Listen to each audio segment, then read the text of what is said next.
Today we are going to talk about the neuter third declension nouns and their case endings and how they differ from masculine and feminine third declension nouns, which we've already seen before. All right, so let's dive in. So a reminder, before we dive into the new third declension neuter nouns, let's just retrieve the third declension masculine and feminine nouns. All right, so why don't you take a minute now to do that. Pause the video if you'd like. All right, here they are. So compare to the notes you wrote down, see which ones you got wrong. Remember, highlight them. Realize that they're the ones that you should be focused on getting down for the next time you try and do this. If you got dukum wrong, practice translating dukum as of the leaders. Of the leaders, that's a genitive plural, right? And just really focus on that when you recite them again to yourself. A reminder that the reason why we are learning this and why it's so important is this is going to allow us, knowing the neuter declension will allow us to use and also understand the usage of a whole nother group of Latin words, all Latin words that are both neuter and third declension. And so now when we see them in a sentence, we'll know exactly what function they're serving by knowing what their endings are. All right, and the good news is, looking at these neuter nouns, we see a lot of similarities with the masculine and feminine noun we just translated. So here's the neuter third declension. Why don't you take a minute now, pause the video, and looking at this new noun, tempus temporis, which is a neuter third declension noun, go through and try and find the similarities with the masculine and feminine declension, but also, more importantly, the differences. And highlight the differences or star them as you copy this down to your notes. Put stars next to the forms that are different. And then also think about, well, how are these differences maybe similar to the differences between the masculine second declension nouns, like amicus, and the neuter second declension nouns, like bellum or werebum? Where are there similarities in the differences between the endings? All right, so pause the video if you haven't yet and do that, and then I'll move on.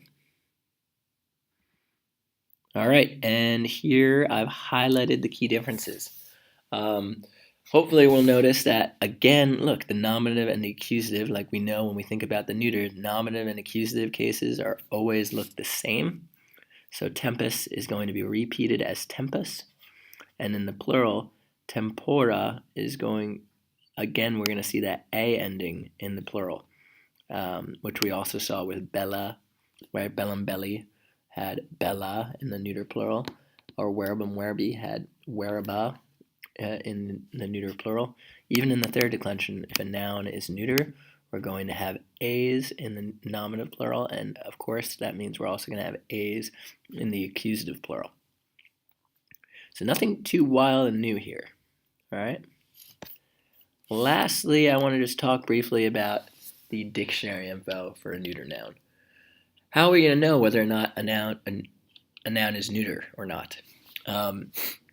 Well, in the second declension, it's pretty easy, right? Because if the nominative was a um ending, like werebum or bellum or templum, then we knew that it was a neuter noun because we can remember, well, the neuter nominative looks like the neuter accusative, and here we have what looks like an accusative ending in that nominative position on the dictionary info. Third declension, however, as we can see by these three examples of third declension neuter nouns, is going to be trickier. Remember, the third declension doesn't really have a set nominative form, which means you can have all sorts of wacky things like caput as a nominative, tempus, or cor, which don't really look like any endings we've seen before, and they're all nominative endings. But because they're also neuter, the tricky thing about third declension is we really need to know these nominative forms even more than we already did, because they're also going to appear again in the accusative. So if I wanted to say, I have time, I would say tempus habeo, right? And tempus would be the accusative direct object. That's going to be kind of tricky to get used to. But you can handle it as long as you when you study, really pay attention to these neuter nouns, that neuter gender when you're studying your vocab, and make sure you identify that noun as neuter moving forward. There will be some patterns. If it's a third declension word that has a US ending, like tempus temporis or corpus corporis, it's going to usually be neuter, which is as opposed to the US ending in the second declension, which was masculine. But generally, the real quickest way is just to make a conscious effort to study these nouns as neuter, and then practice. Another way to do it is just practice putting them into sentences, short sentences in Latin, where you make caput the accusative, right? Like caput habeo. Again, I have a head, right? Or it core. Let's say Regina cor frangit. The queen breaks my heart, right? Or something. Yeah, my heart.